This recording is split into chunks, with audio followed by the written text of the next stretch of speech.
Okay, let's see if this is working. I can see the chat, that's nice. I'm just going to wait and make sure it's coming up on the screen over there. My sound seems to be working. Is it going to work? Right, well it says it's been going for 30 seconds and I can't see. Oh, it has. Cool, 30-second delay. That's quite long actually, isn't it?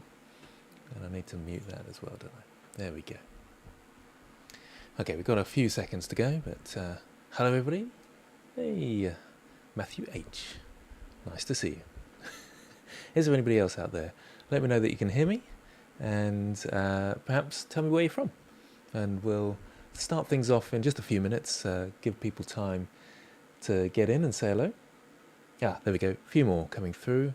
That's interesting. I'm looking at different chats and seeing which one is quicker. Ah, they're both on par. That's nice. It's getting easier to stream these days, actually. I remember streaming sort of a couple of years ago, and it was very, very tricky. Yep, there's that's a good point. I put a car in the background. I was really proud of this little car. I think it's great fun. And this is the new modelling course, that hard surface modelling course that you can purchase now, and the link's in the description. I wanted to advertise it as well as show it off. It's just fun, isn't it? Let me know if you think the orange is nice. I like the orange, but I'm not sure it's the right look. Let me know. Let me know what you think about the orange. It's sort of yellowy orange, isn't it? But yeah. So we got UK, Texas, Germany. Where else have we got? Egypt. Oh. It's interesting. I put a message out on my Discord to see what time people would prefer, and this tends to be the best time. So we're going to be discussing how to learn 3D art. That's the main goal of this, so get ready with your questions. I've got a helper as well. I've got a friend helping me, Reka. Say hello if you're there, Reka. She's going to help me gather the questions together, so I try not to miss anybody. Oh, you've got a little blue sign as well there. Reka's called Sarcastics, and you've got a little blue thing. That's probably because you're a channel member, isn't it? Ah, cool. That's good, isn't it? Yeah, fun. Then we've got Netherlands, Czech Republic, Bangladesh. Quite like the orange. There we go. Thank you, Stealth Mode. I like that. Make it plum. Everyone likes purple. Yeah, purple could work as well. Yeah, maybe. Oh, I see. Go for... I'm just realising what you meant there, Reka, with your go for blue. We have this battle about I like blue and she likes green. Follow-up course would be good to see guns. Yeah, there's sort of an obsession with guns, isn't there? And I suppose it's game dev. Could do guns next. Perhaps I'll do that next. Anyway, let's focus on how to learn 3D art. So if you've got a question, then put QTSN next to it, and then I can easily see it's a question. Reka can also pick that up, and then hopefully I won't miss any. So is it worth it is probably the first big question to ask. And with all the AI that's going on at the moment, was it Google Nano Banana? Is it Nano Banana? Or yeah, it is Nano Banana, isn't it? Looking quite impressive at the moment, but I'm still not seeing anything that's replacing 3D artists, or in fact artists. I still see AI art, and occasionally I dip in, use it a bit just to see what's going on. So because I'm primarily an educator, I need to learn these tools and understand them.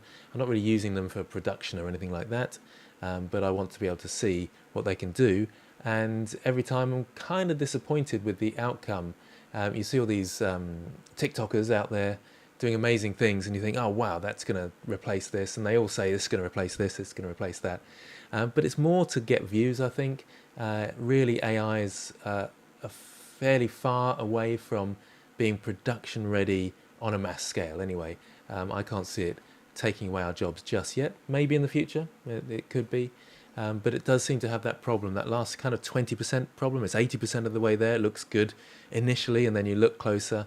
I saw someone who was using Nano Banana to create this car model, and I thought, oh, that looks amazing. And then you look closely, and the door doesn't even line up, and it just suddenly it's you realise that it's all off and you can't really turn that into a 3D model very easily. You could have it as rough placeholders, or maybe far in the background if it was a game or a film or something like that, maybe, and you wouldn't question it. But perhaps it will start taking over some of those roles, but you'll still need the fundamentals, I think, to understand where to place the car and where to put these things, what does work and what doesn't work. So I still think 3D art is worth learning in that sense. I've got one question already. Look at that. Just quickly. There we go. I'm just checking that Rake is on the case, and she is. Well done.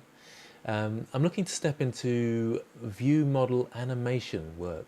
View model animation work. I'm not even sure what view model animation work is.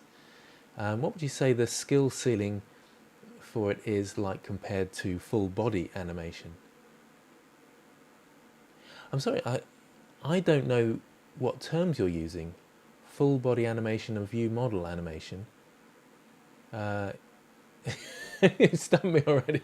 I can't even answer the first question. It's giving me a performance anxiety. And also the view model animation and full body animation. First person game. So you sort of see the arms. Is that what you're thinking? And then full body is where you kind of see like third person sort of thing. Is that the idea?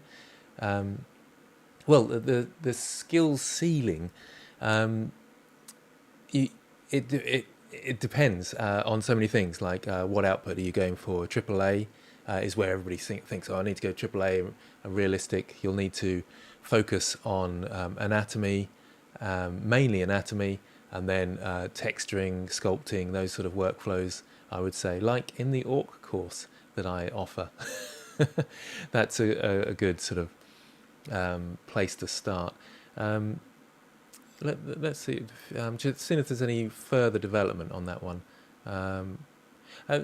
Tell me if I'm answering your question there, because I'm not sure I did fully. But anatomy, good textures is always important. And then, you've got animation. Sorry, animation there as well. Animation work.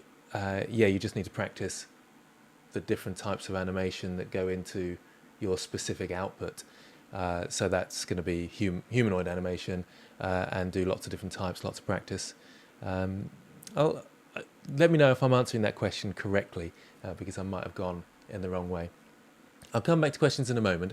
What I want to do is just point out a few points. So I've started off with, is learning 3D art worth it? And I still think it is. I don't think AI is taking over yet. But I would say there is lots of competition out there. So you do really have to love it. Don't get into AI art thinking, it looks fairly fun, maybe I'll give it a go. You kind of really got to be into your art and really excited about it, because there's a lot to it and there is a lot to learn, and it takes a long time to get good at it, lots of practice. So you really have to want to be doing it all the time to get a role as a 3D artist. So do be aware of that. Don't go in lightly thinking, maybe it looks kind of fun. I had a lot of students when I was teaching sixth form, and it was, I like playing games, maybe I'll like games design. And those were the toughest to teach, because they realized it was actually really hard. And you had to kind of practice and know lots of things in order to get good. So I wouldn't go into it half-heartedly. But if you're watching this, then you're probably really into it. In terms of the strategies, if you have any ideas, then post them, and in the chat. I'm looking at the chat very carefully at the moment. If you've got any strategies yourself, then let me know. But I would say it's all about routines and getting a good flow of practice.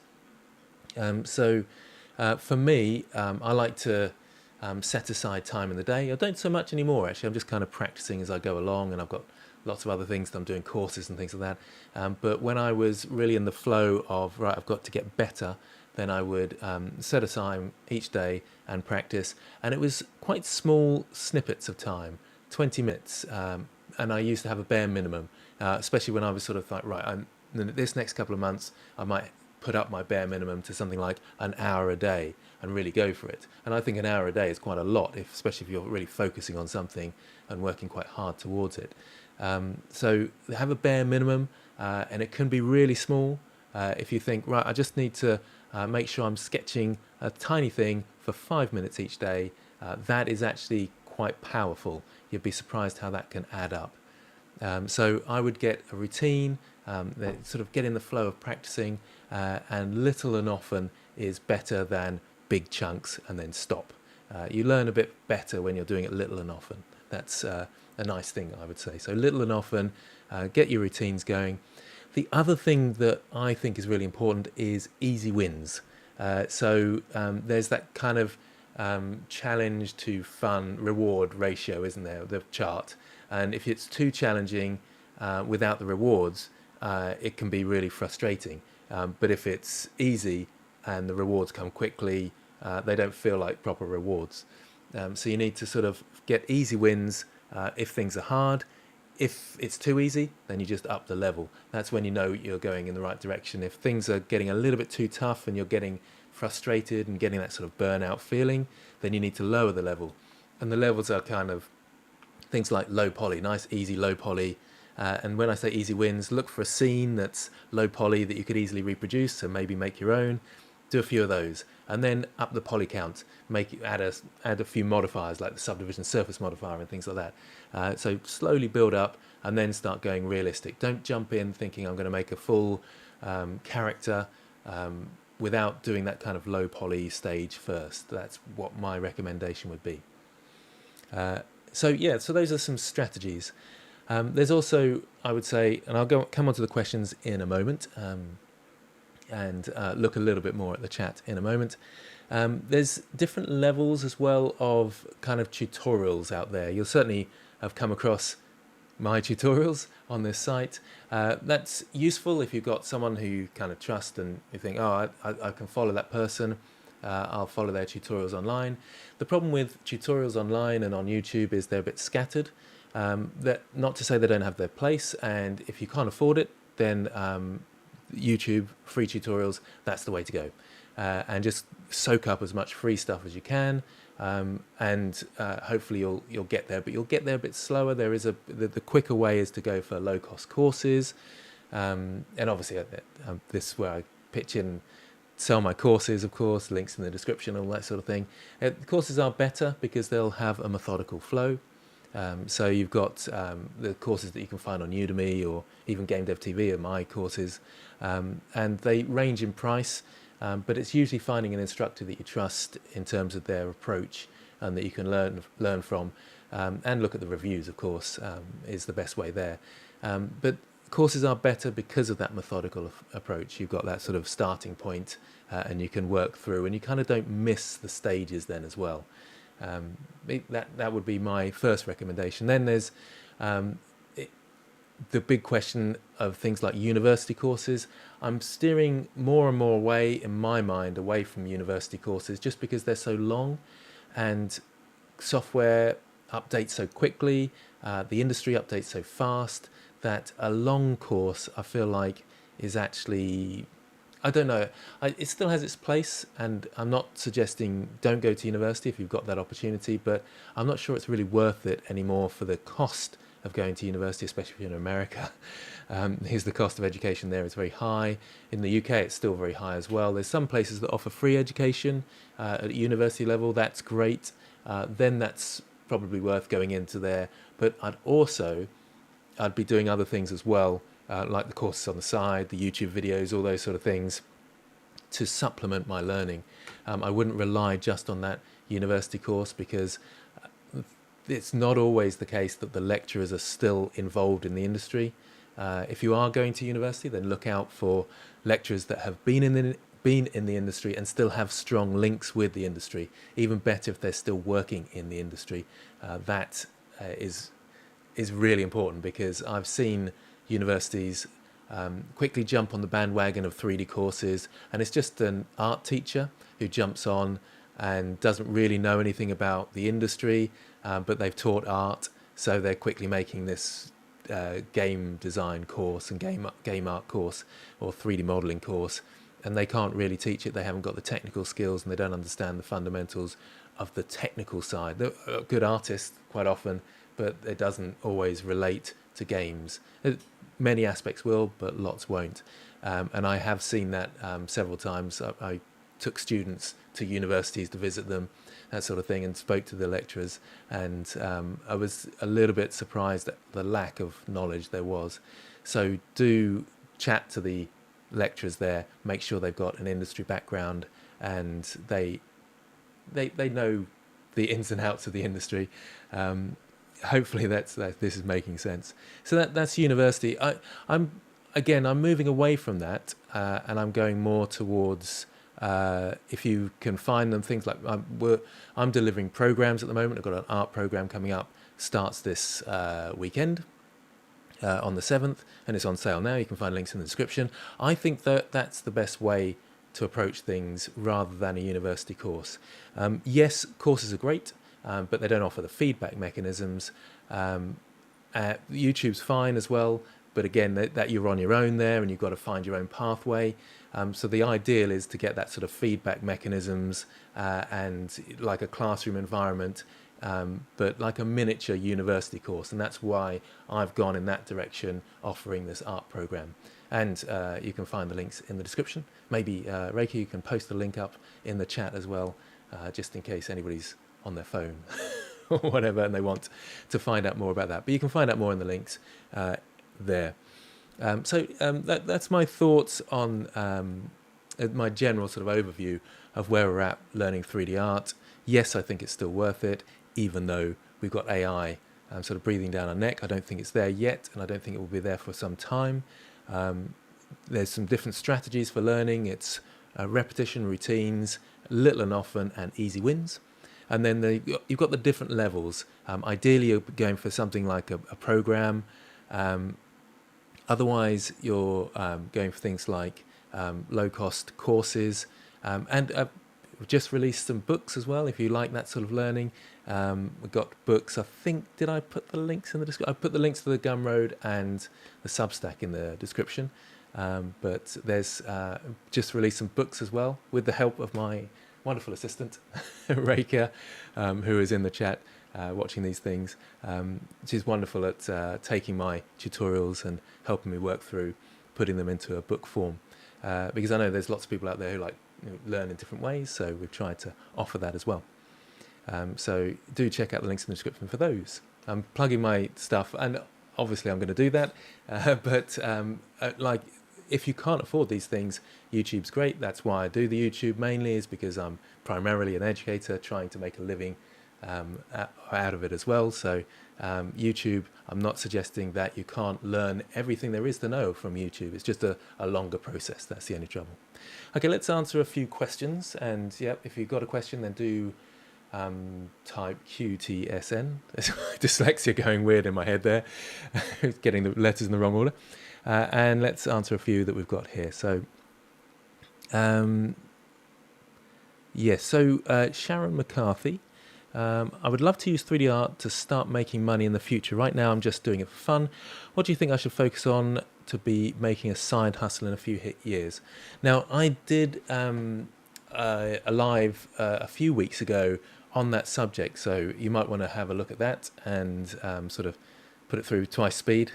That's how I often watch YouTube videos or podcasts and things. But I answered that kind of question then. But my main thing was just to keep working and keep practicing. And if you can, find avenues where you could make some money. And that's things like asset packs is a really good one. It's not an easy way to make money, of course, and you're not going to... There's few people who make a living from asset packs. There are some, certainly. But that's a nice way to just dip your toes in, because you find out what works, what doesn't, what sells, what doesn't. And you can actually kind of hone your skills in an actual working environment. And you're getting experience, and you might be able to find other people. That's another aspect, I would say. If it's a side hustle, get out there, try and find like-minded people, maybe build an asset pack with them, so you can share skills and ideas. If even better is a team which could work on a game, and then you could be making the models with a couple of other people, and someone else could be working on the programming for the game, that type of thing. So you're working towards something, you're building. That's pretty much what you do in colleges. You have assignments, and they're kind of practice work assignments in a sense. So it's doing the same thing but in real life. That's how I would approach it if I were doing it again now. So hopefully that answers your question, Shannon, there. Did I say Shannon before? Yeah, anyway, we got the Dew, is that how you pronounce it? I'm learning Blender so I can make my own games look nice as an indie dev.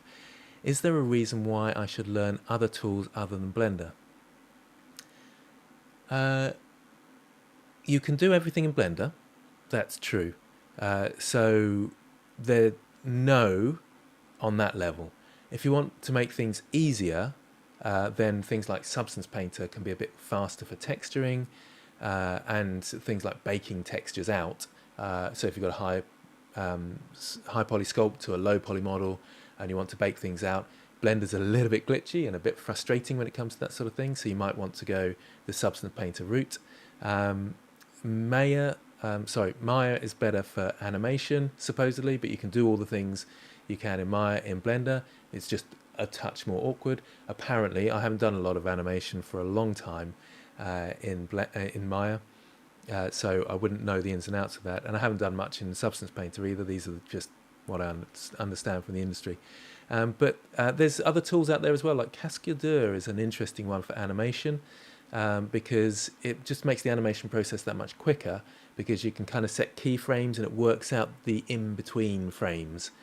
So it's a little bit like AI, but you're actually much more involved and you still need a lot of skill, but it's quicker and faster.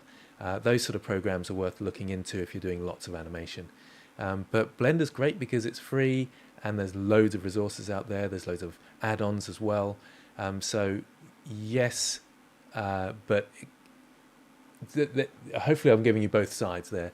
But yes, you can just use Blender amazingly. The other problem I suppose with Blender is exporting humanoid models from Blender to things like Unity or Godot or wherever it might be. You'll probably need an add-on like, what's the rig anything? There's a great add-on for exporting. It will come to me. But most people are using Rigify rigs and stuff like that, and it's just a bit of a pain transferring those. Okay, so that's hopefully that again that answers your questions.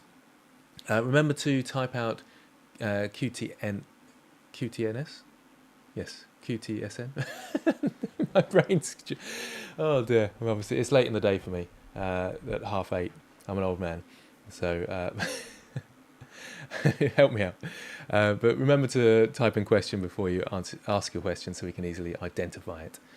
That's great. And all the links are in the description for my courses and stuff like that. I'm supposed to say that every now and again to try and promote things that I'm doing. So Taylor Viz, could you add to the awk lesson? I'd like to know how to fix things after I've finished. Like my thumb is too big for one. My thumb is too big for one. And when to rebake maps and such. Yeah, that's a really tough one. It's very interesting that. What you find when I was working in the industry, doing bits and pieces like this, and you need to do fixes, you need to learn how to adapt your maps rather than rebaking, because it just takes too long. So you'd end up changing the size of things and adapting and painting your maps and painting your normal maps. It's like a big no-no that you shouldn't be doing, but you end up always doing it because you're trying to work fast. So that would be the way to edit it, is actually to paint your map slightly. Unless you're making really huge adjustments, then you have to go back into the baking process. Yeah. Hopefully that answers your question. I wonder if I should add the awk lessons in that sense. But yeah, hopefully that answers your question, Taylor Viz. So we got another question they've got quite a lot of questions here. That's exciting. It's nice to see so many people. How many have we got here? In fact, it's not showing me. Oh, yeah, we've got lots of people watching. That's nice. Just checking who's about. So we've got another question from Metzok. Do you have a knack for drawing before you start your journey into 3D, or did you build your skill along the way? It's all along the way. It all developed with each other. I do think drawing is important for your 3D work. That's what's nice about things like a university course. They kind of demand the fundamentals from you. So in fact, good university courses ask to see a 2D portfolio. This is for 3D modeling, obviously 3D artist courses. And yeah, I still think it's important. Lots of people say it isn't, but it certainly does help, I would say. For me, though, it was just something I was putting practice into as I was going. And it's something that I'd like to do as a program as well, a 2D art program. I think that'd be quite fun. I'm not an amazing 2D artist, but when it comes to just quick sketches and drawing plans ready to put into 3D programs, I think I'm okay at that. And I've got a good understanding of anatomy and perspective, relatively good anyway. So that is enough for me to get by within my 3D work. So let me know if you fancy a 2D art program like I'm doing the 3D program, which is coming up. Starts Sunday. Get in there, last few places. Links in the description. got to segue into that every now and again. So that was Metsoc, wasn't it? So we got Fernweh. Fernweh? Is that how you pronounce that? Sorry if I'm butchering all these names. I'm semi-professional 3D generalist, but I got no motivation to do anything in 3D other than doing renders for my 3D printed Etsy products. How can I find my passion back into personal art? It's a really interesting one, this. I think passion and burnout come from pressure to earn and make a living, and it really sucks creativity away. And I like the fact that you've asked that question, because it kind of comes to, well, I don't want to get political, I don't want to get too deep, but it kind of comes down to, unfortunately, we live in a very sort of capitalist world where you need to show your worth through earning, how much you earn, and it's hard as well these days, because you have to earn quite a bit to support a family, or even just to survive and live and pay rent and stuff. So there's always this big pressure to earn money, and that's what tends to push out the creative ideas and the creative fun, and you feel like you can't experiment because it takes too long to experiment. And I must admit, I've got into that frame of mind a bit too much, especially recently, where it's all my outputs. I'm thinking, will that be good enough in a course? Will this be useful to the students? I guess I like that because I'm an educator as well. But you get too focused on YouTube views is another thing I'm sort of heavily focused on all the time. Will this get the right views? Am I appealing to the mass audience and all this sort of thing? And it can get a bit, it can stifle creativity. That's the big problem, I would say. So I don't know whether I'm answering the question. I'm just saying what the problem is, which doesn't help much. But how do you get your passion back? Well, you've got to somehow take the pressure off and bring the fun back. Back to, in terms of strategies, that does come back to a little bit of easy wins, finding the fun. You might be trying too hard to create products or to sell things, so just have fun doing something creative, or maybe just go out to get things wrong. Embrace failure. So if you go out to fail, then you don't feel the pressure of failure, and say, I'm just going to mess around doing some stupid art faces today and do 10 faces and make them as stupid as possible. Just really take all the pressure off and have fun and be silly and play. We sort of miss those things a lot because we're so focused on making money, side hustles, all these sort of things. So hopefully that answers your question and gives you food for thought anyway. I'm just going to sort of briefly look at the chat and see if people are responding to things I'm saying, but generally it's just questions. That's good. Okay, so Nayan, let me know as well if you've got follow-up questions or I haven't quite answered your question fully, then let me know. Nayan, we've got, I'm self-learning 3D. I've been extensively learning game environment and technical art. Could you tell me which software skills should I stick to the most to improve my skills to get a job for such a role? So game art, game environment, and technical art. What would you define technical art as? Are you thinking like hard surface modeling or CAD type? I suppose that is that technical art. Like, do they go together? Is that sort of architectural art? It's an interesting term. That there's so many different terms, aren't there? That's the problem. Could you tell me which software?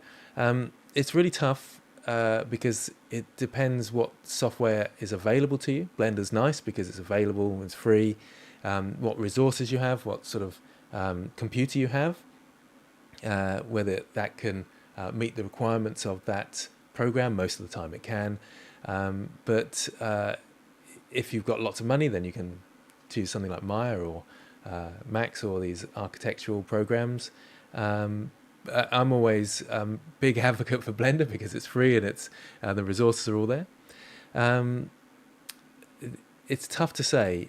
It's also what you get on with as well. If you found Blender to be too complicated and you have to go to one of the other ones, then that's fine, go for it. It's what suits you and what you're comfortable with and what you find the easiest to learn. In terms of skills you should stick to, when learning 3D art, the most important thing is the fundamentals. So, and some people ask, well, what are the fundamentals? But the fundamentals are things like understanding shape and form. And again, that's sort of convoluted words.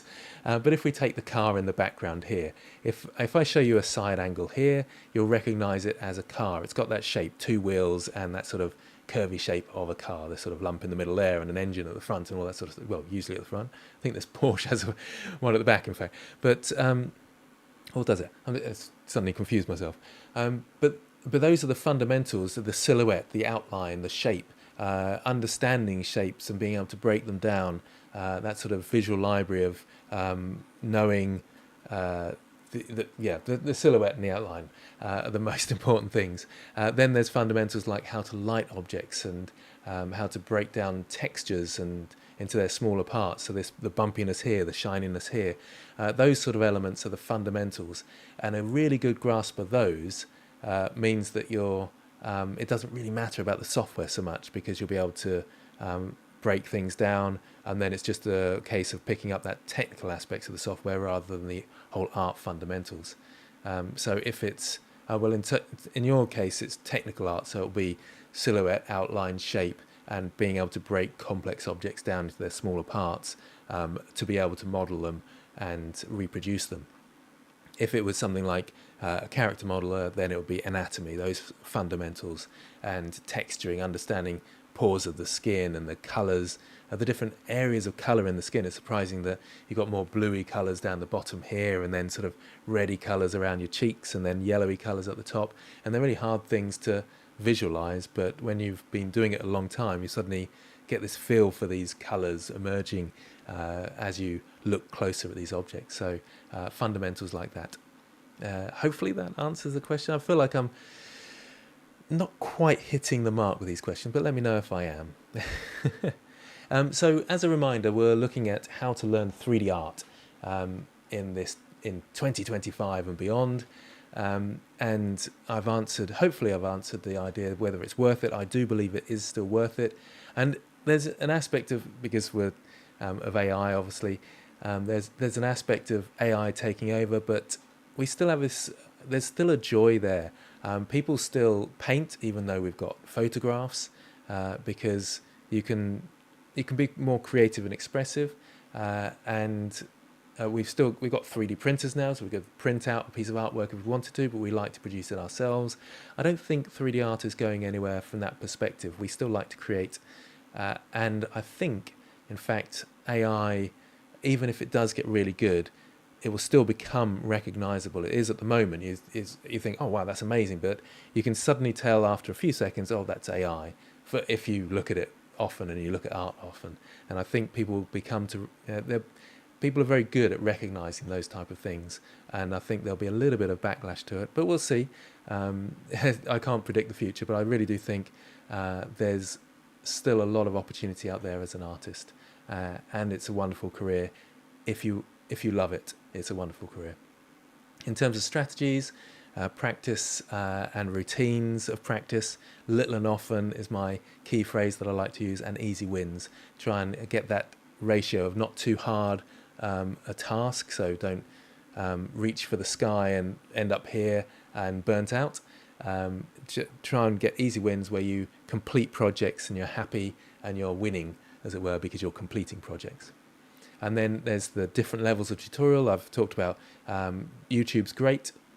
You can learn all there is to know on YouTube. The only problem is it's not very methodical, so it takes more time.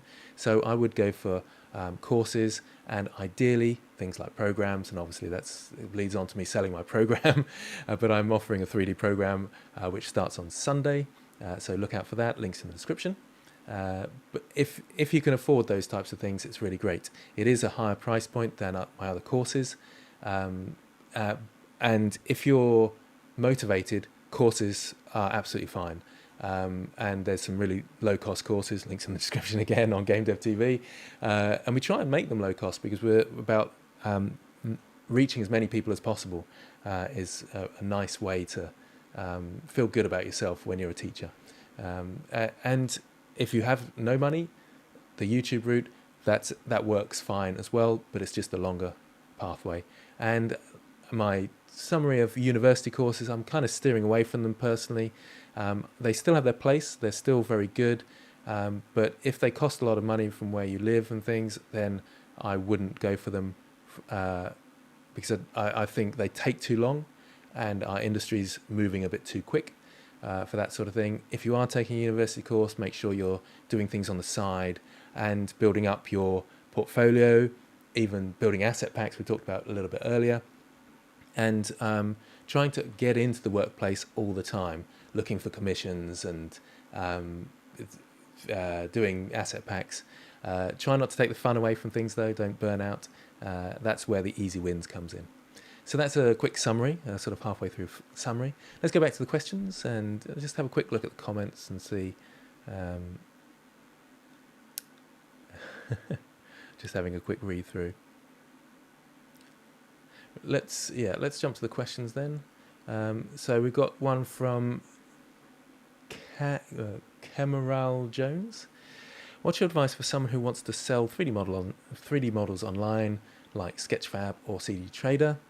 What are the common pitfalls to avoid? It's an interesting one. I think the pitfall to avoid, which isn't so much fun, but the pitfall to avoid. Oh, thank you to Omar Mohammed. I really appreciate that. The donation. That's really kind of you. I'll have a look at your question in a second. I'll just answer this one. So the pitfalls to avoid when you're selling 3D models online is to not do what everybody else is doing. But if that's what you find fun, it can be very difficult. What you need to be doing is finding niche areas where you can find gaps where no one's done those models, and then you can sell your models there. But it can be a little bit dull, unfortunately. So I'd be careful not to go to, I must make money out of this. But if that's your goal and that's your focus, and you're happy making these obscure objects, on that note, a kind of funny anecdotal story is I got asked to do a commission, and I was okay, yeah, this is roughly how much it costs for models and so forth, and there was back and forth, and I was like, well, what do you actually want me to model? And it turned out that they wanted me to model dildos to make 3D models of dildos, and I was like, I'm not sure I really want to be doing that. And I'm not sure whether I should have used that anecdotal example there, but you've got to find joy in what you're creating. I'm sure someone else would find joy in creating those things.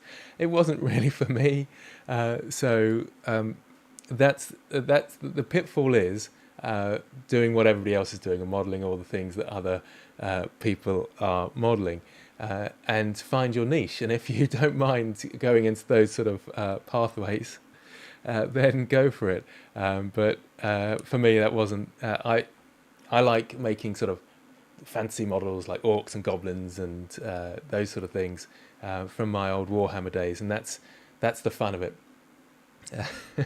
So anyway, I'm just noticing other people finding the humour in that as well. So it's nice that you're all with me on that one.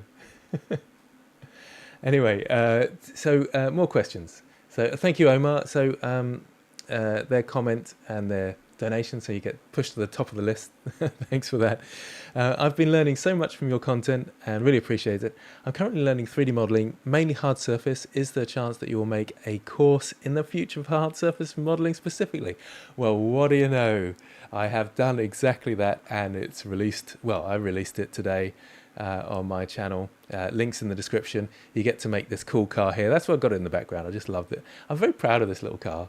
I don't know, it's my sort of style. It's the fun, quirky, cartoony style. But the fundamentals are still the same in terms of if you wanted to make a very realistic car, then you can use these techniques. It's a relatively short course, about 7 to 8 hours, somewhere between there, which in the grand scheme of things is short, but hence the low price point. But I think it gives you all the fundamentals you need to build cool little models like this, or realistic models.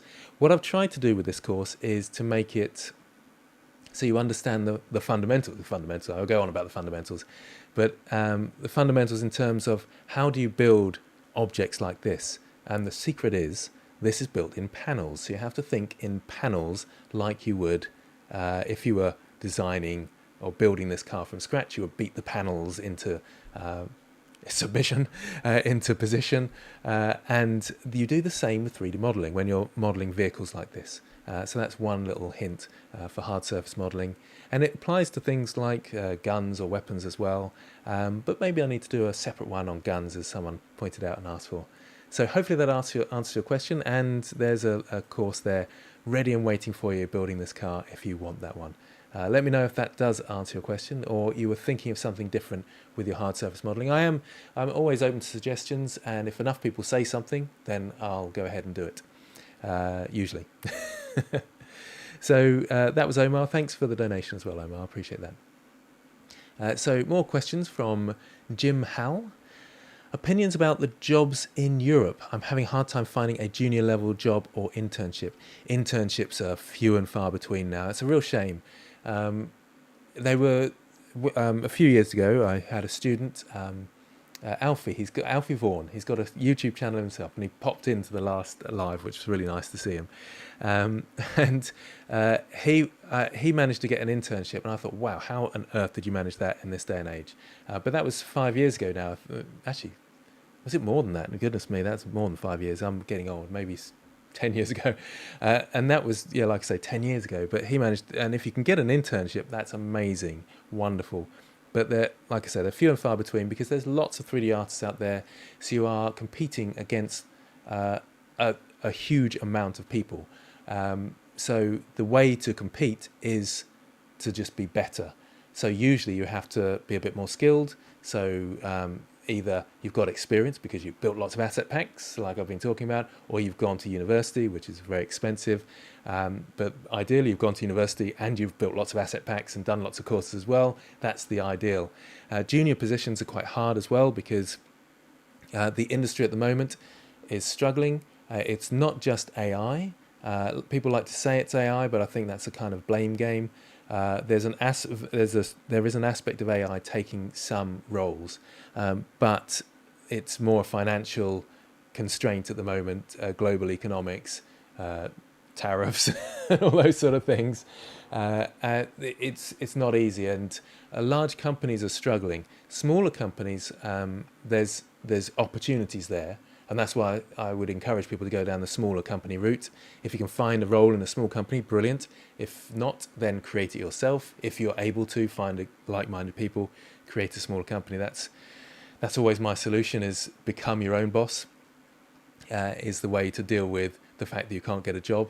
But it's quite hard at that point. It's sort of like, well, I'm not good enough. Then one might say, well, I'm not really good enough yet. Then you're probably not good enough to be employed. If you're the boss and you're saying to yourself, well, I'm not quite good enough in my skill level yet, then another boss is probably going to look at your skill level and think you're not quite good enough as well. So it is tough. It is tough out there. I'm not saying it isn't tough. And it's important to recognize that when you are thinking of learning 3D art. It's not an easy industry to get into, but art has never been an easy industry to get into. It's one of those things, because it's fun to do, that loads of people want to do it. And it's like photography. It's sort of it's quite a fun thing, and it's a little bit easier to enter photography because you can get the equipment and suddenly you've reached that sudden level, and then the fundamentals are fairly fast to get. But to be really good takes a lot of practice and time, and it's the same with art. It takes a lot longer though to step up the ladder, but there's lots of people wanting to do it. It's relatively easy to access the equipment you need to do it.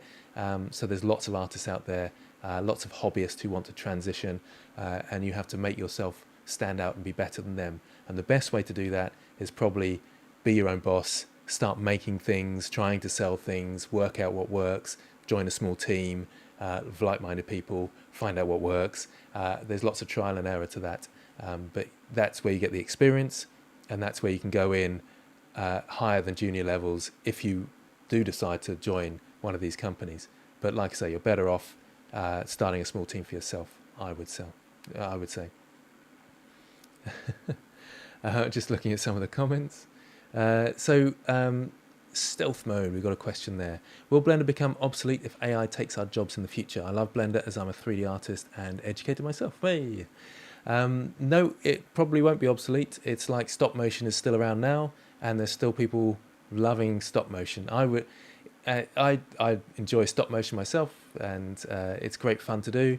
And I used to teach that when I was doing sort of animation clubs in high school and stuff like that, and we did stop motion, and it's still around. Aardman Animation, the people who do Wallace and Gromit and things like that, they're still going, are they? Are they still going? I haven't seen anything recently, but it's still there, amazingly.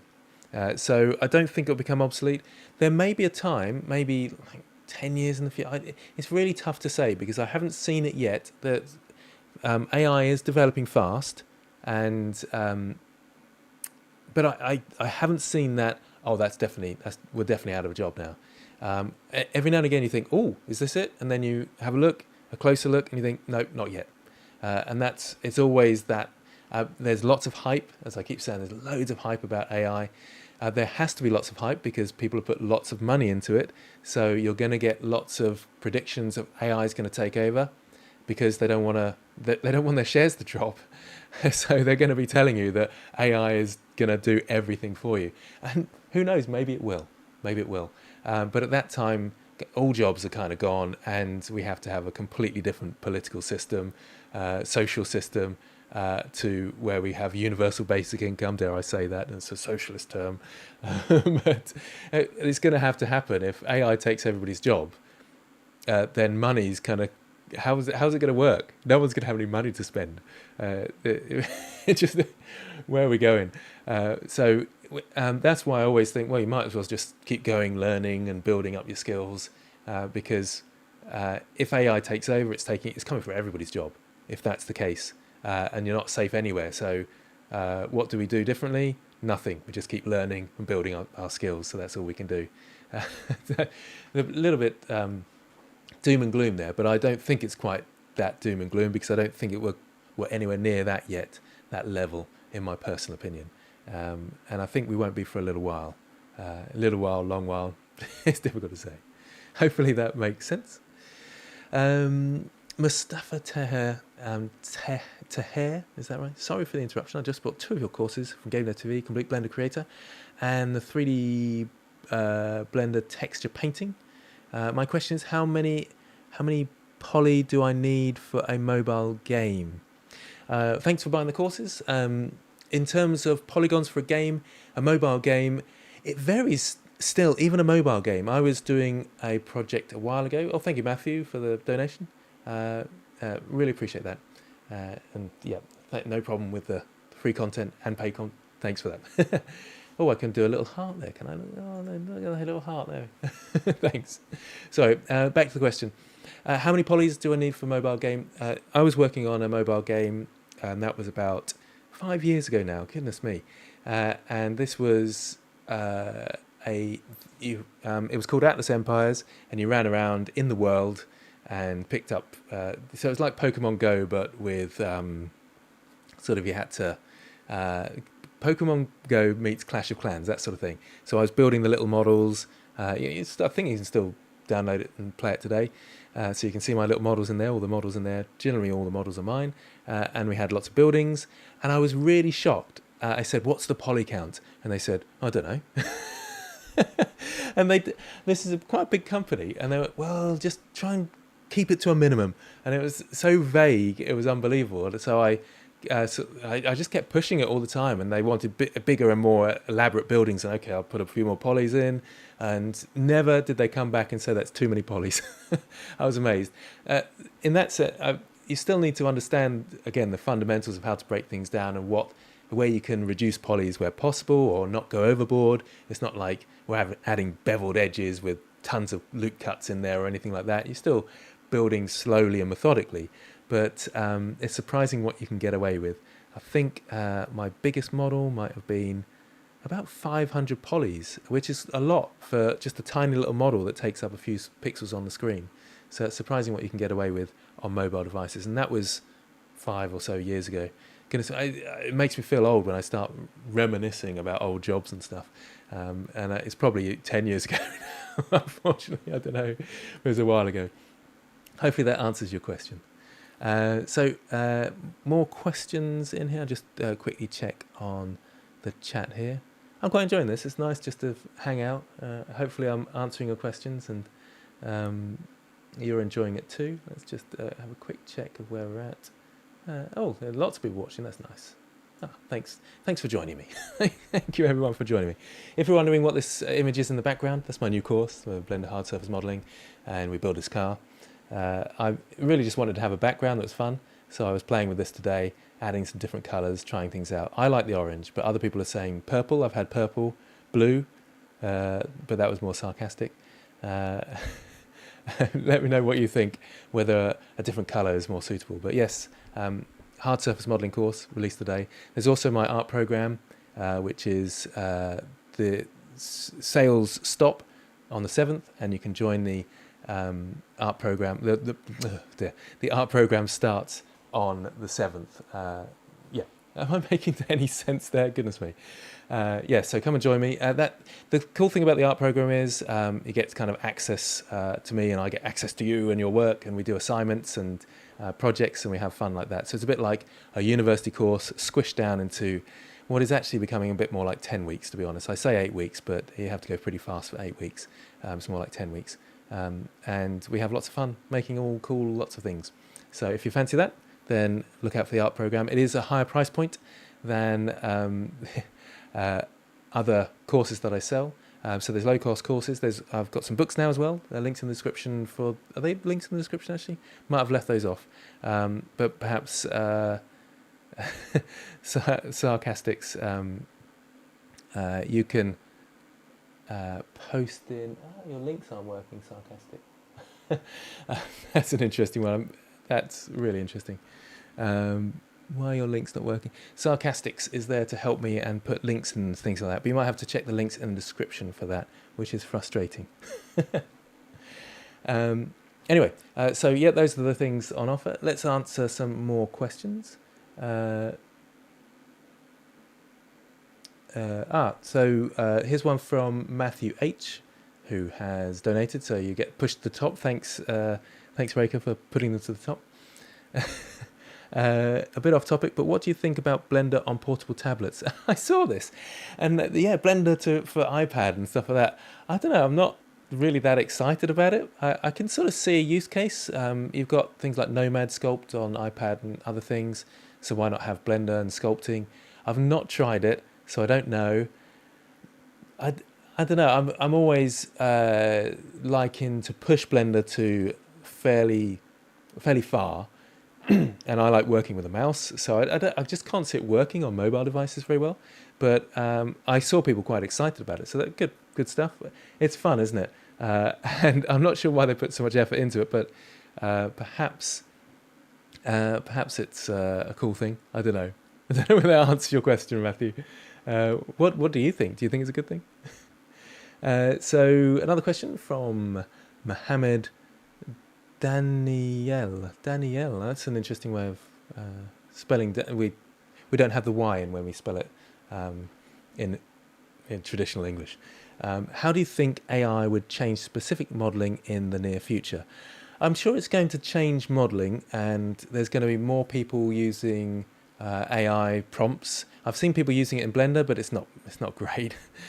Well, I've not actually used that myself, but what I've seen, people type in "build a castle," and it's like a really basic castle. But it's an alright starting point, I guess. You might get a bit more of that aspect, but you'll still need to adapt things and still need the fundamentals. So it will just make things a bit faster. I think that's an important aspect to understand AI. I'm not, when I talk about AI, I'm not really like, oh, you should all adopt AI. I'm not a big fan, but I'm not massively against it either. I can sort of see there's no point in being against it because we live in one of those societies where money tends to dominate, and there's a lot of money behind AI at the moment. It's kind of holding up the American stock market with the Magnificent Seven, and it's all to do with, oh, sorry, I'm going into stocks and shares and politics now, but there's so much money behind it. It's one of those things that can't fail to a degree. I know there's the .com bubble, and there will be a bubble and things will burst, but we didn't lose the internet at that point, and we didn't lose e-commerce. It did become a big thing. It was just a bit slower than people were expecting. Maybe that will happen with AI, in fact. So I'm not saying AI is the best thing ever, and I'm not suggesting that you should all go out and use AI all the time. That's up to you and your ethics. It's such a big, difficult subject, and I'm looking at the chat at the moment as well, hoping that no one's going to jump in and shout at me, which does tend to happen when you mention AI, because it does bring up a lot of emotive things, and obviously there's the ethical side to it, scraping everybody's work and stuff, which is pretty frustrating as well. But being angry about it kind of only hurts yourself if you are angry about it. I'm going off on an AI rant now, and I think it is. It's coming anyway. We all know it's coming. It's the elephant in the room, isn't it? Thank you very much, Big Pickle Bob. Big Pickle Bob. I recognise that name. I think you've been around for a while, haven't you? Is that right? I could be wrong. So could I still enrol in your program with a hectic schedule? Some weekdays I don't have much time and I can't get much done. You're such a blessing, man. Thank you. Thanks so much for thank you so much for everything. You just got cut off at the end there. Just give you a quick heart there. Thanks for that. Thanks for your donation. Oh, scroll up. I've lost you. No, I can't give you a heart. I've lost you and I can't give you a heart anymore. Yeah, thanks for your donation there, Pickle Bob. And I've tried to make the program. This is my 3D art program, which is starting Sunday, on sale at the moment. Link in the description. And it's where we have assignments and feedback, and it takes at least 8 weeks to go through the whole program, and like I say, assignments, feedback, all that sort of thing, and lots of people going through it at the same time. And it's really encouraging. It was really encouraging last year to see the progress students make, and this is the idea, that you make progress fast. So yes, it kind of is a hectic schedule to the program, but I have tried to design it so people can do a bit of a plod along, and even with sort of half an hour a day, perhaps if you couldn't manage half an hour a day, you might struggle. So it's one of those things that you can dip into, practice, watch the lectures. If you've done a few of my courses already, then you're in a good spot, because the courses are kind of like the textbooks for the assignments. So it's mostly about the assignments, getting feedback, that sort of thing. If you're in a position where you've just started your Blender journey, then you might struggle.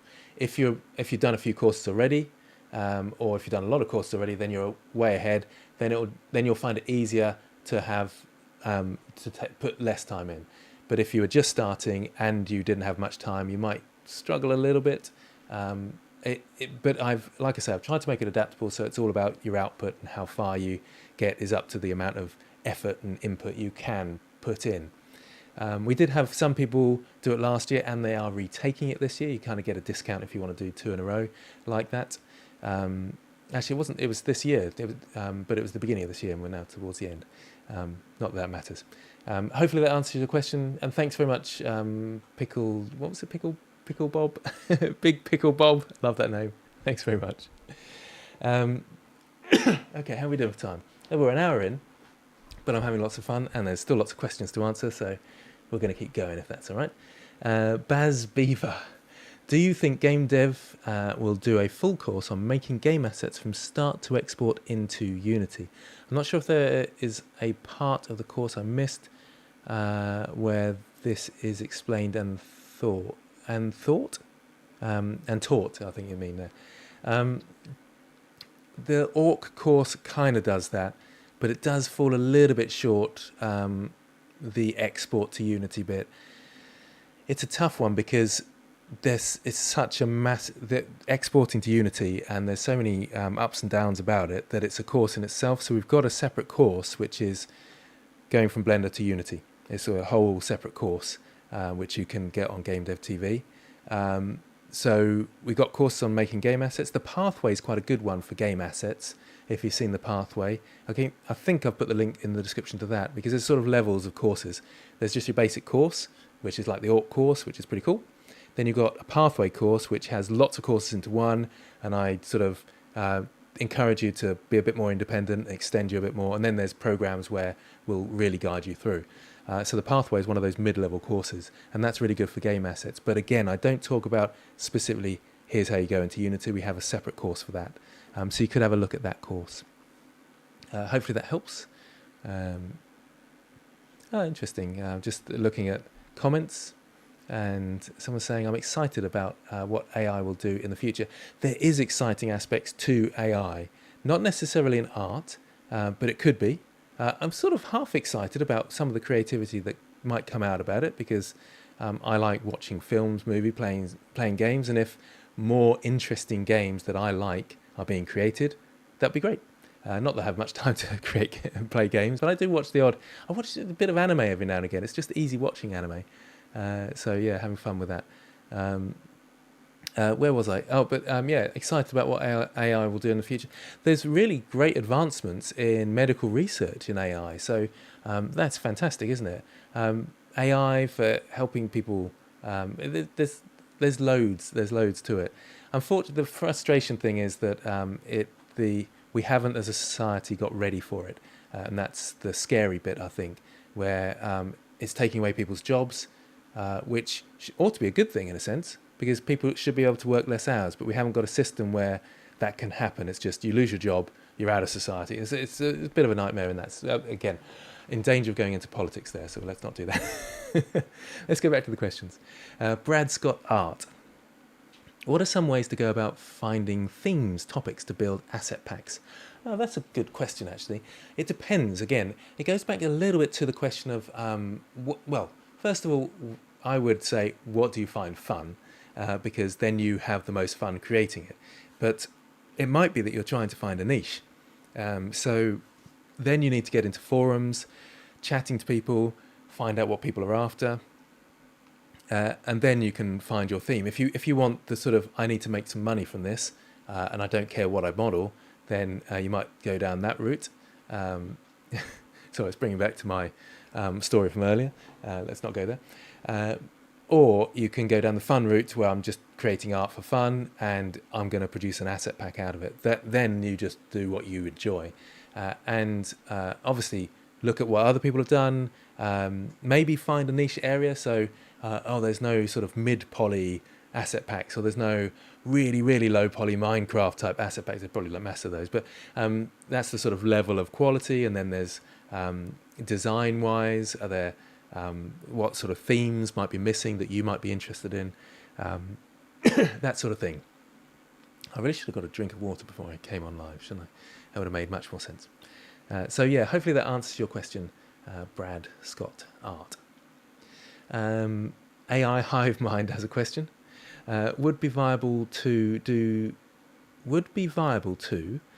text to 3D model, rig those for hobby games? Text to 3D model, rig those for hobby games. So I'm assuming you're talking about AI, text to 3D model, and then to rig those for hobbyist games. I think that's the question. It's a bit confusing. We have kind of got text to 3D model. There are options out there. They're a little bit, well, if you wanted to do, let's say, I want an orc and I want it to have a big head. Let's say you say that and you type it in. It will come out with probably a fairly good orc with a big head. But that's because it's taking a base model and just adapting it slightly with some clever AI. If you ask for an orc with 5 arms, why would it have 5 arms? Why not 4? Then it struggles because the base model is struggling to put in these extras. So that's where I've seen that there's a bit more of a difficulty that it has. If you go off script, so it's not perfectly humanoid, it will struggle. And that's where these text to 3D models look really great when there's something that's generic, like, oh, do a car for me. And it will look like the shape of a car. But when you look closely, like I was saying earlier, you can't see any doors in it, or it can't do wing mirrors properly, and those sort of things, or you won't have any of the details. Yes, you could use them for hobby games. You have to be a little bit careful at the moment because people are still reacting to AI art. So it will be obvious that it's AI art probably. So you'll have that difficulty. And Steam and other places are getting a bit anti-AI art as well, probably because they know that what's coming is going to be like on YouTube. The YouTube are stopping monetization of channels that are using too much AI, because if you go onto YouTube, you can see just this absolute slop of AI everywhere and AI avatars reading out the news to you and stuff like that. And YouTube don't want that because it's putting people off.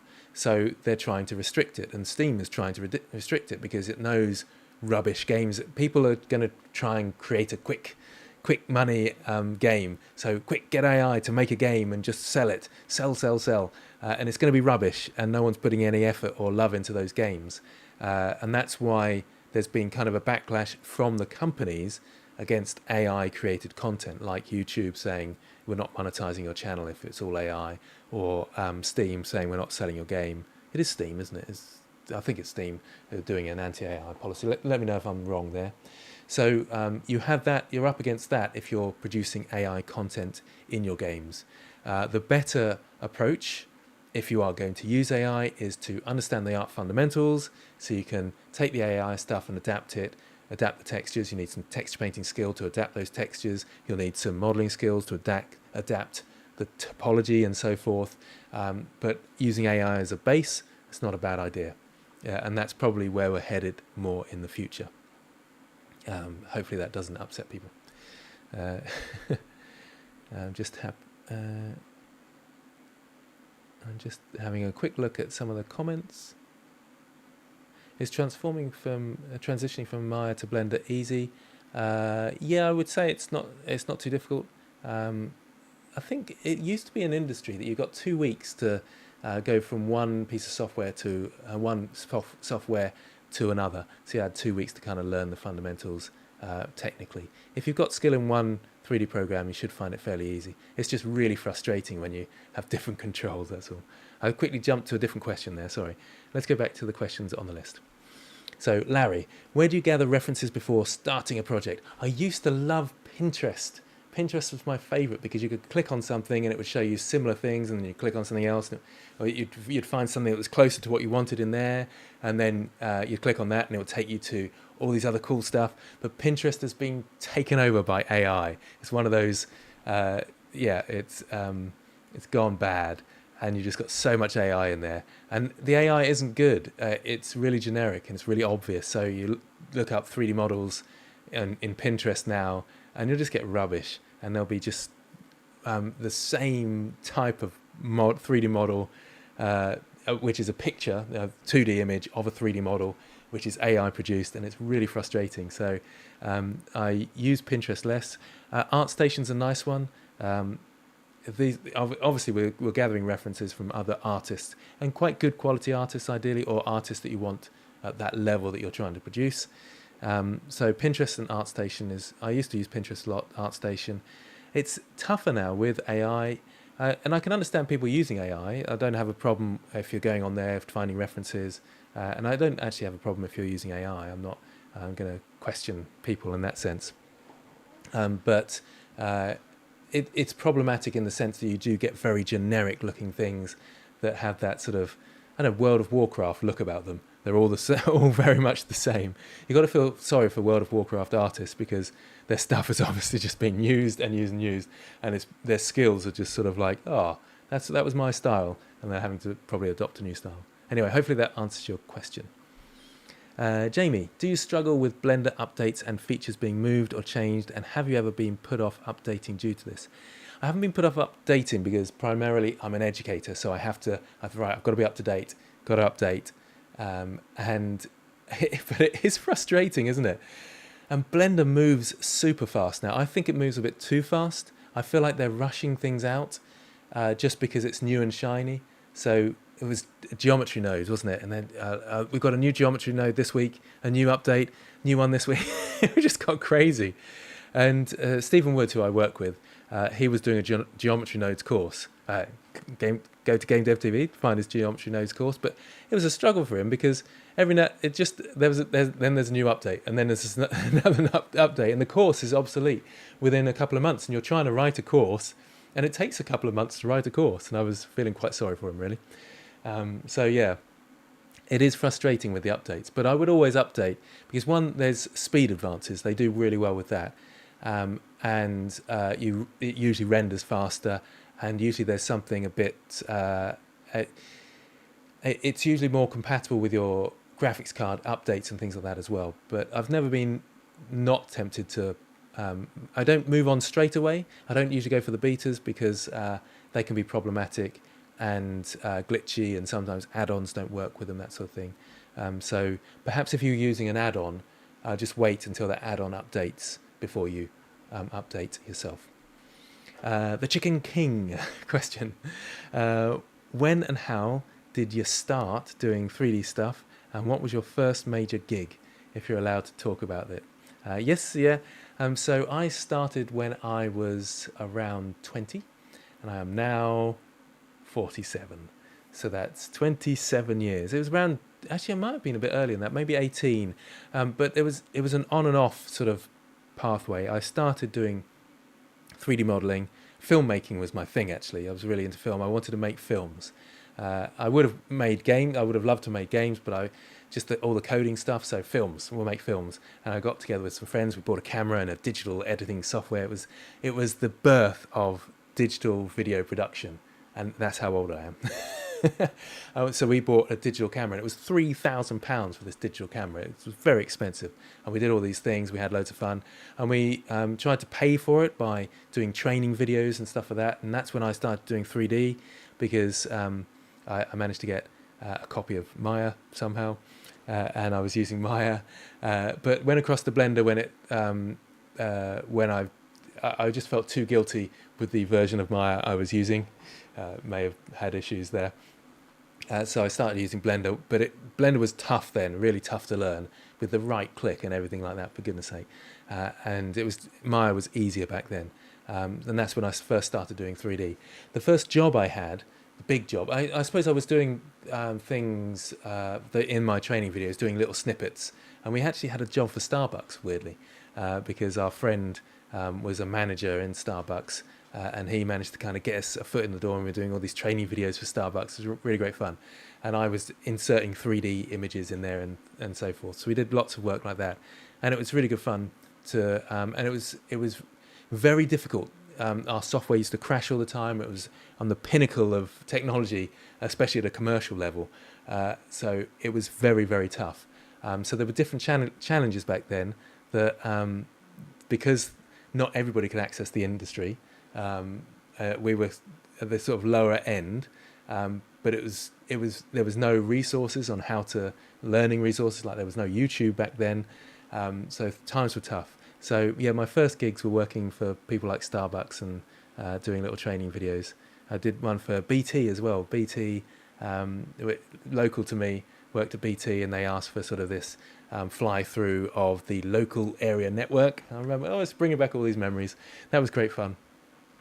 So yeah, you could argue that I got lucky finding these things, but I think there is an element of putting yourself out there and being possibly a little bit overconfident about what you can do. So I just went and said, yeah, I can do that, I can do that, and but it was very tough and it was stressful as well. Anyway, hopefully that answers your question, the Chicken King. Thanks for that question. It was kind of fun to reminisce about that. So just a quick reminder, this is about how to learn 3D art, and we're discussing that. I've been through a fair few of my strategies, so if you haven't looked at those already, I've talked about those at the beginning, but I would say it's definitely worth learning 3D art still, even though we've got AI, but you do have to kind of love creating and love art. It's not an easy ride. There's strategies, practice, routines, little and often I would say about practice. Easy wins as well. Do things that are fun and kind of quick to do, and relatively easy, like low poly scenes and stuff like that to start off with. In terms of tutorials out there, YouTube's a great way to go, but you're better off with courses if you want to learn a bit quicker. Obviously that it sounds like I would say that because I'm selling courses, but you can, and I will be honest now, you can learn everything you need to know from YouTube, I would say now. But it's a lot slower because you're jumping around all over the place and you're not sure what level things are at, and it can be quite hard to do it that way. I would recommend some low-cost courses. If you're the type of person that needs that input, then doing a 3D art program like the one I'm selling at the moment, I think this is answering the next question as well. How long is it going to be on sale for? It's till Sunday, so it'll stop being sold on Sunday, and that's when the course starts. And there's kind of an introductory week we put there this time for people to catch up, do a few basic tasks to make sure they're at a level ready to start the program. Ideally, you'll have done the complete Blender Creator course and gone through that, or at least the first section of that is what we're asking for. So have a basic knowledge, at least of the interface. Don't start from scratch because you just can't get as much out of the course. You can do one of the beginner courses and then do the program. That's the ideal approach. And the program is the idea where you get feedback and you do assignments, and it's a bit like a classroom environment. And that's why we've produced this program, because it's that interaction that lots of people need, and you can definitely develop a lot faster that sort of route. In terms of universities, would I go to university if I were to do things again? I don't think I would, unless it was free. Then I might go to university. It still costs a lot to live near the uni and all this sort of stuff. But if it's free where you live, then yes, but be doing other things at the same time. Courses, YouTube videos, creating content, creating asset packs. I love asset packs because you may not earn anything from them, but you're in the environment where you could. And that's important to get that experience and to get some feedback, real life feedback, where people say, oh, your assets are rubbish. You kind of need that. You need someone telling you your stuff's rubbish. It's hard to take, but if you can take that, you can get in the industry and you can succeed. If you struggle to take that sort of feedback, you might struggle in the industry because it can be very tough like that. So that's my general overview of where we're at. All the links in the description to my courses, and I've just released the hard surface modeling course today. That I think is $15, and you learn how to make this car, but more importantly, you learn the fundamentals of hard surface modeling. So that's all available. Check it out. So more questions. I think that answered your question, didn't it? How long are your courses on your website going to be on sale for? Is that what you mean? There's different sales at different times of the year. I don't really know, because I don't have much input in that side of Game Dev TV. So they and I find it a bit frustrating because they have these weird pricing structures where it's on sale a lot of the time and then it's on a bigger sale at other times, and I find it a bit confusing. I'd rather one price, but I'm not really. That's not how. I'm not the salesperson, so. A lot of the courses are on sale at the moment, aren't they? I don't know. Sorry, I can't be more specific about that. I think they have long sales for long parts of the year. It's one of those sales tactics. I don't really like it. Soren Sinai, is that? Oh, I'm really sorry. I don't know how to pronounce your name. Hello, could you recommend a course to help me model medieval architecture, including model, procedural materials, sculpting, and UV unwrapping? Yeah, my environment course is exactly that. I feel like that was a plant almost. It's like that's exactly my environment course. Yeah, we go through. Although I don't do many procedural materials. Actually, no, I do talk about procedural materials, but it's more about the sculpting and producing your own materials and the UV unwrapping, all that sort of aspect. My environment course, yeah. Can I get a link for that and put it? Well, I mean, yeah, just follow one of my links to the gamedev site, and you'll find it under the Blender section, the environment course. Hopefully that helps. I'm pretty sure that is exactly precisely what you were looking for. The Chicken King again. This one almost slipped my mind, but how on earth does one balance 3D game dev work with having a full-time job? I've been struggling this for over 2 years. Yep, that is the really difficult question to answer. And that was one of the problems we had when we were thinking about the program. And I was thinking, oh, well, maybe people just sort of take time off and really go for it and spend like 6 hours a day. And the initial program, we packed way too much in, and people was kind of getting frustrated that they couldn't keep up. And so we've adapted it. We've kept the content in, but it's more sort of like here's extension tasks and stuff like that. Because it's really tough, isn't it? If you've got a full-time job, in fact, that's how I kind of started, because I started doing this sort of training videos, as I talked about earlier, and then I went into teaching. And I was teaching for a long time before getting back into the game dev stuff. And dabbling, of course, and doing the odd side commission and stuff like that. But it was very hard doing those sort of jobs, which I really wanted to do, and teaching at the same time. It's so tough, honestly. And I can feel your pain if you're in that position. And honestly, I think the only answer is, if you're able to, just be consistent and set aside, let's say, half an hour a day. If you can't manage that, because it's full-time job's really tough, isn't it? Then it has to be 10 minutes a day, and it's just a routine, right? This is my practicing art time or doing a model time, and just have little snippet work and plan out what you're going to do for the week. Have practice tasks, or maybe work on a scene just for 10 minutes. Just get in there and do a little bit every so often. But it's tough. It's really tough. And that, yeah, like I say, we were struggling with that with the program. How much time can people afford? So that's why we tried to make the program, link back to the program, adaptable, so that people who could only spend half an hour a day could do exactly that and still get something out of the program, if not as much as someone who's spending 2 hours a day. Hopefully that answers your question, but it is a really tough one. It took me a long time to transition. I started my YouTube channel whilst I was teaching full time, and it was really tough. But then I slowly went part-time as the YouTube picked up, and it was actually over COVID. It sort of seems bad to say, but my YouTube picked up over COVID. So I was able to kind of go part-time and put more effort into that, and then I left teaching. And well, I'm still teaching in a sense, aren't I? Still call myself a teacher or a YouTuber. And it sort of sounds hilarious calling myself a YouTuber. Anyway, so that hopefully answers your question. If you can cut down on your job a bit and pick up on the sort of part-time aspect of game dev, that's great, but not everybody can do that. Omios. How would you learn the theory of texture painting? I'm talking about skin shade, materials like woods or rocks. What is highlighting? The more abstract concept of hand-painted textures. I have a hand-painted texturing playlist, which I say, oh, this is how we draw wood, this is how we draw rocks, which might help you. I've got a text painting course, which might help you as well. And it generally teaches the fundamentals of what you're asking there, the texture painting course.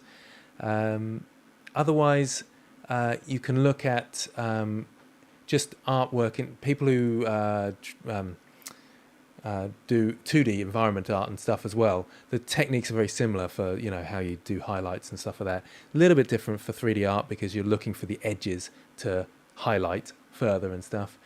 So go through the playlist. It's a little bit old now, so some of the we'll be back to sort of Blender 2.8, some of those, but the fundamentals are still the same. So as long as you've got an understanding of the Blender interface now, you should be fine going through those, and it will give you some good hints and tips and tricks. Hopefully that makes sense. Let's see how we're getting on. I'll just have a quick look at... there's still lots of people watching. That's nice. How are we doing for time? I'll probably answer a few more. We've got quite a few more. Let's see if I can go a little bit faster now.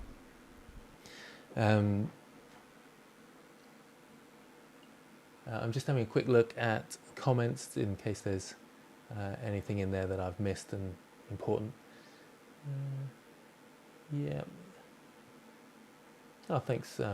It's enjoyable to listen to John Ron whilst I'm sculpting. I like that. That's good. And okay, so let's have a look at a few more questions.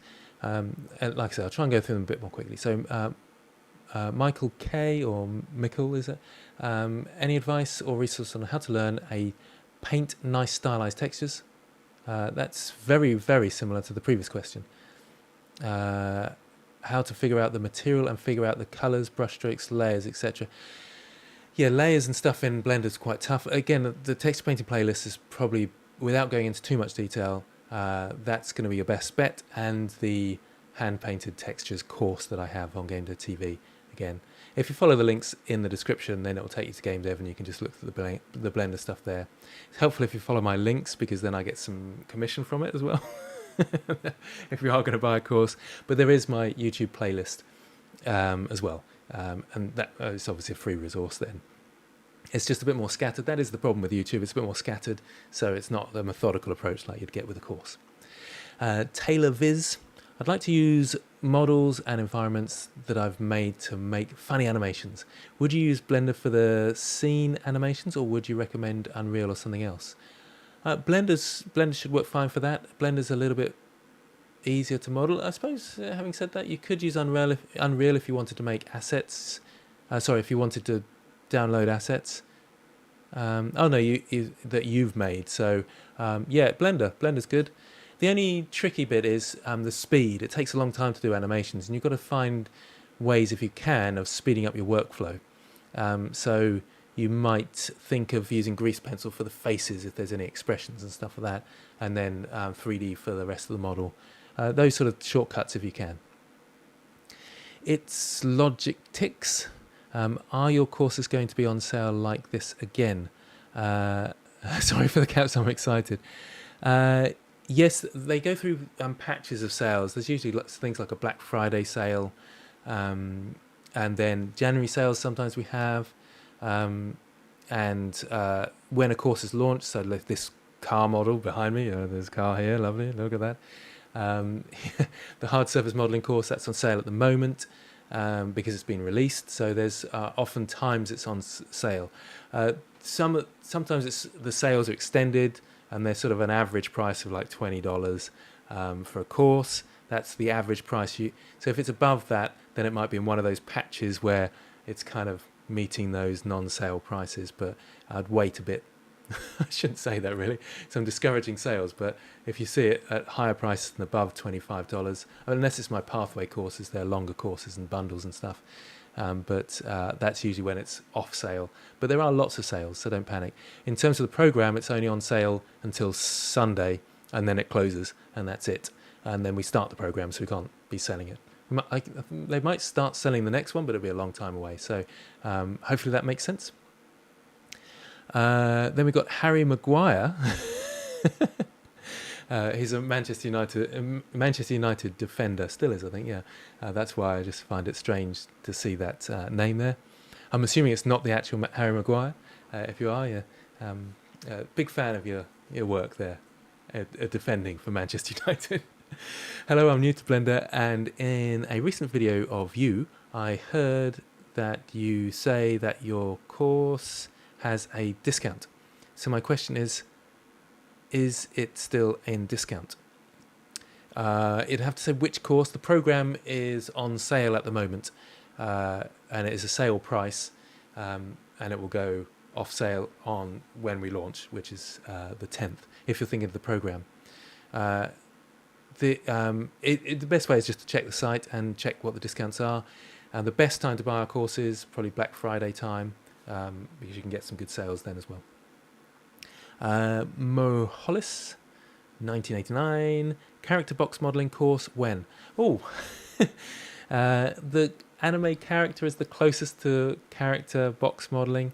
I don't really box model that much when I'm doing characters. I tend to model with a plane and then sort of pull it out that way, sort of thing. And then I use some sculpting tools afterwards as well. Don't do much box modeling for characters. Do you know, I think Blender Secrets just came out with an anime character one that might be a sort of in that ballpark. So go across to Blender Secrets. He's got some great stuff. I should have used my affiliate link for him there. The newbie just joined, but I'm looking for lessons Blender plus Substance Painter plus Unreal Engine 5. Is there any exist under your name? Not obviously lots of Blender, no Substance Painter at the moment. I'm looking at someone who's talking about making some Substance Painter courses with me. So because I don't use it enough to do a course on, I wouldn't say. So I'm probably get someone else for that and to train them up to do some good courses. So watch this space on that one. I'm catching up. Sandcube, any plans to make a course for industry standard 3D texturing apps? So such as Substance Painter. I refer the honourable gentleman to the question I answered earlier. So that's a Houses of Parliament thing we use here. But I just answered that one. I think there'll be more courses on Substance Painter, hopefully in the near future. Sandcube, oh, so that was the same one. CN Sports, which area in the UK do you get your accent from? It's easy to understand and for non-native speakers. I'm from the south, so I'm from Suffolk. The Suffolk accent is quite funny, but my mum was an English teacher, and she would encourage me not to adopt an accent. And I actually practice my accent to make it easier for non-native speakers. So it helps me. It's important as an educator to reach as many people as possible. So thank you, Cien, for your compliment there. The people from the south have a tendency to drop our T's, but I try and pronounce them all the time. And last question, and maybe the last question. I'm doing well here. And at 9:30, that's an hour and a half. That would work out nicely. I'm in the 8-week course and was wondering about the final product. Are there going to be guidelines as to this topic? I've had a vision and idea planted firmly in my head for the last week. Yes, the last project is completely your own, and we guide you in terms of what sort of format it ought to take. Like, you probably need to be gathering reference images, blocking out and all that sort of stuff, but it's entirely up to you, and we want you to do your own thing, and we want to be able to support you doing that thing. So yes, the last project is entirely you, and I look forward to working with you. Code Atimundi, looking forward to it. So yes, that's the 8-week program, which is on sale at the moment, but it closes. The sale stops this Sunday, so do check that out. Link in the description. You can find out more about the course with that link. But it's all about assignments and feedback and a classroom environment. That's the main thing. And you get lots of courses included with that. That's kind of not the important bit, because those are kind of like textbooks that you're referring to rather than just following through those courses completely. There is one more question in there. How to select out of too many ideas? It gets hard to pick sometimes. Yeah, which one gives you the most passion and the most fun, and which one is perhaps an easy win? It depends what sort of feeling you're getting at the time. Do you want a big project? Do you want a small project? And think of it, can I manage this project? Which that gives you some ideas anyway. Let me be frank. Nice to hear from you, Frankie. Do you still accept paid work, and how much for a character model? I don't really. Occasionally I get asked and I have to sort of put people off. It just got too difficult with creating courses at the same time. I used to like doing paid stuff if I could put it on my YouTube channel as well. That was always fun. But these days, I haven't had that many calls for commissions recently. Maybe I've put people off too much, or maybe that's a sign of the times. How much would you charge for a character model? I'd always get asked that question, and it was difficult to answer because is it low poly? Is it high poly? Is it realistic? Do you want detailed textures? What's the output? So it's sort of, is it rigged? Do you want animations to it? So those are the questions I would be answering. Answering. I would be asking to the person. But sorry, just looking at the questions coming in. But if someone said, "Oh, I want a really quite a detailed character that's ready for rigging," probably $400 for a. Sorry, that's not right. A detailed character ready for rigging that's sort of high poly but not sculpted. Probably about $400 is what I would charge. But my prices are probably way out these days because I'm out of the loop in terms of that type of freelance work. From Woo Ooh Ooh, how come you wouldn't suggest paying for a university out of curiosity? I just think it's too expensive for what you're getting.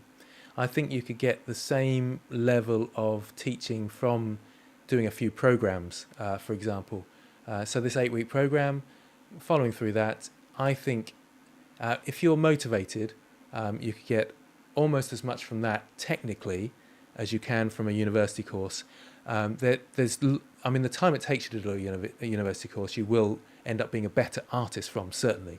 There's no doubt about that. But you can get there through regular practice and discipline and doing a few programs. You could do my 3D art program, for example, and then go and do a 2D art program somewhere else. In fact, I want to do a 2D art program, so you could do that with me at some point. And then maybe a game dev. We do an indie dev program as well, and we're thinking of doing a game dev, but not just on my courses, but there's other programs out there. They're usually a bit more expensive. I would say ours is well priced, but they can be quite expensive. But university is very, very expensive, and also it moves. The technology is moving so fast that you want smaller programs, I think.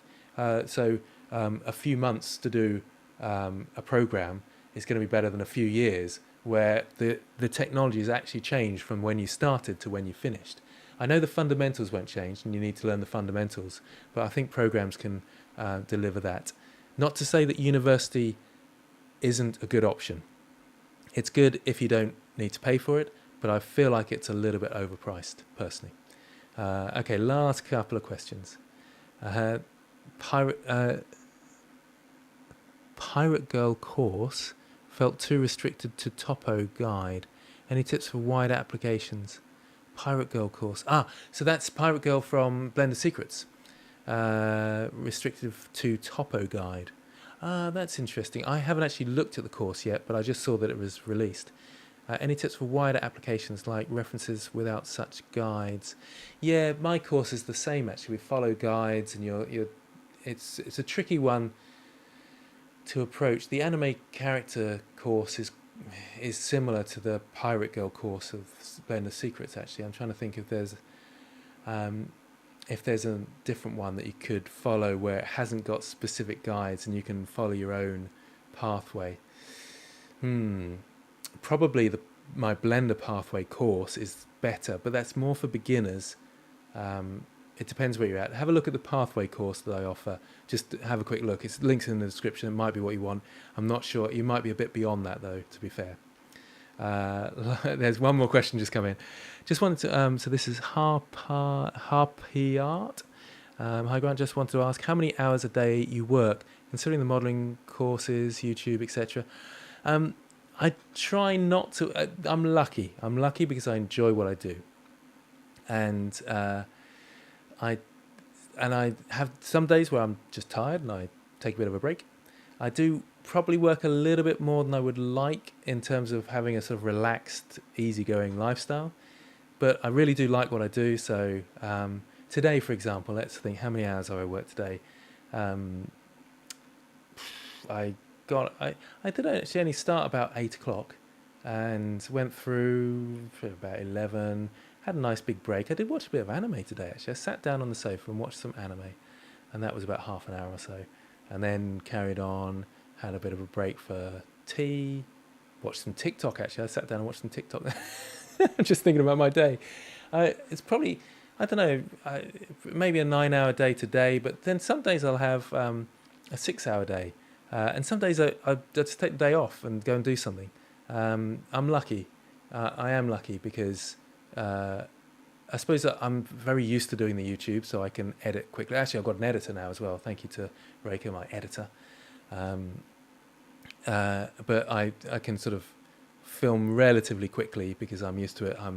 I've been teaching for a long time as well, so I can create the courses relatively quickly. But yeah, it takes a while. Good question. But it's a funny one. I want to get to a situation where I'm not working as much, but it's easy to get pulled in, isn't it? It's easy to get pulled into work. Black tea or green tea? Black tea with oat milk. In fact, I have Rooibos tea because it's not got caffeine in. Oh no, I'm probably going to get loads of comments about Britishness and all this sort of stuff, or veganism. I'm not actually a vegan, but I do have oat milk. I try and keep away from lactose. How did you get onto my diet? I'm so easily distracted. You just have to say, tell me about yourself. Off I go. Being distracted. But yeah, my diet is rather unusual. You can ask anybody that knows me. Kind of a strict diet, and people take the mick out of it a bit. But it's funny because it helps me to, just looking at the comments, having a good diet helps me to concentrate. So I don't eat sugar, for example. I don't have refined foods like bread and stuff like that.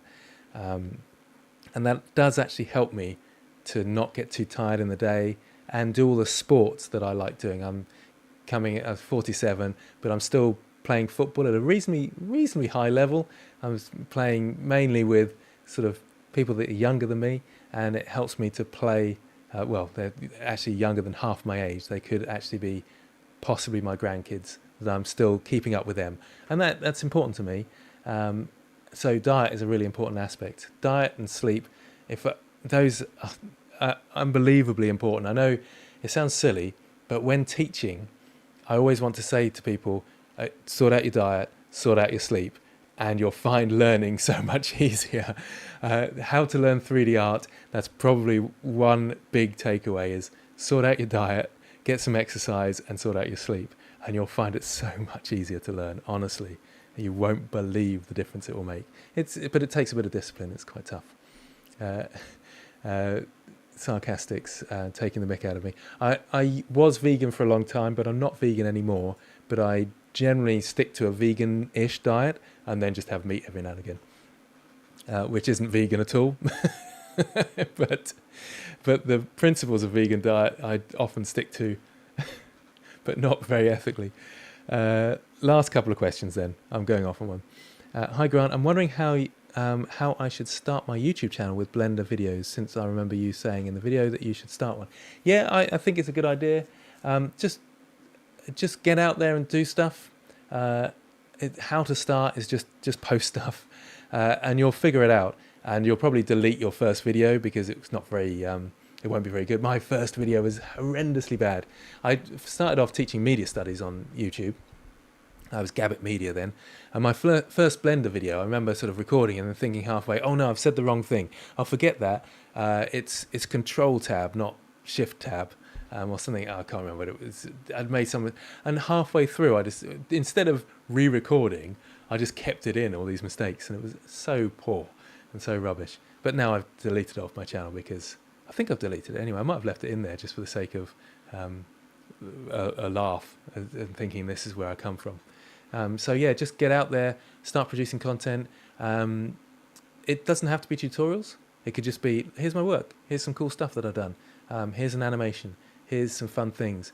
You won't get very many views to start off with. Well, you might do actually. I shouldn't say that. But it takes a long time to build up views. And if it's good quality though, it can jump up there pretty fast. If it's quite niche and not many, it's quite hard for niche things to find their audience. Will I be running the 3D program again? Yes, we will. Probably some point next year. I'm not quite sure when. I would like to do a 2D one with sort of pixel art and fun stuff like that. So I might be doing one of those at the beginning of the year, one of these at the end of the year. We will run it again, I think, yes. I think it's a really good way to teach, and I think it's really beneficial to people. So And like I say, some of the results from people who worked through the program, I was really blown away. I just thought, wow, that's amazing how far they've come, and it was really nice to see. Look at some of the testimonials on the site. Actually, they talk about that, and they talk about their results. It's really good. Yeah, so I think I've reached the end of the questions there. Hopefully, I've got through those. Dropping your tea now. Coffee. Yeah, I don't drink coffee actually. Just we can do any lifestyle questions you want to ask now. Ask me anything. Thanks very much for everybody who's joined me. Yeah, habit tracking helped me massively with my diet, sleep, and health.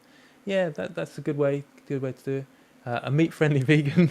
Yeah, you stop it. You're making me hungry.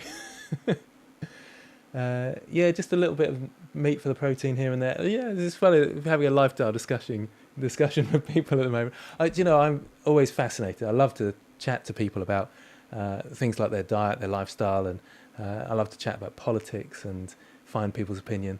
So yeah, it's very interesting. Hopefully I've answered most people's questions today. Thanks for joining me. Thanks, Reka, for being in the background, grabbing those questions. That was very helpful to go through the questions like that.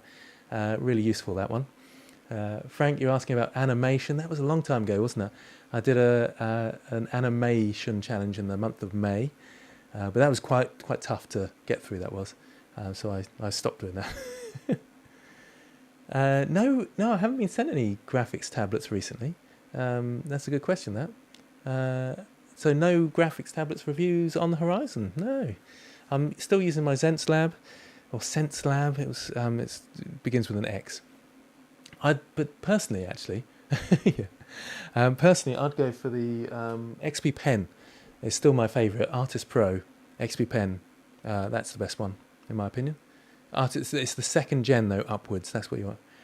Thanks, Christone. Oh, yeah, that's Christone. Nice to see it. And thanks for all the tutorials.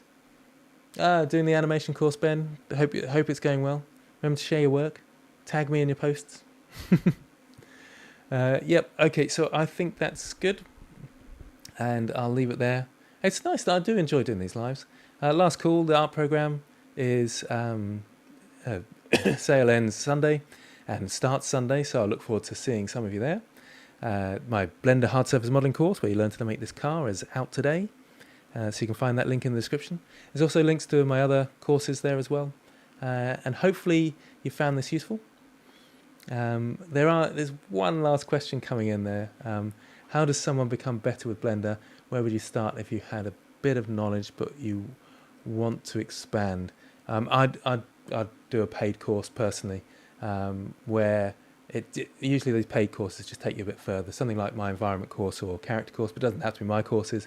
Paid courses are just methodical and they take you faster through things. That is my fundamental takeaway from today. You can learn everything you need to know through YouTube, but it does take a lot longer. A paid course is usually a bit quicker, and if you have the money I'd go for a program, but I probably wouldn't go as far to go to the university. That's my takeaways from this. And my last takeaway is make sure you're getting a nice lot of sleep and diet and exercise. That will help you learn faster too. I'm sorry, Moshkis MK, that you've just arrived. Hopefully you can look back and see what I've said and answering all the questions. Hopefully they'll be helpful too.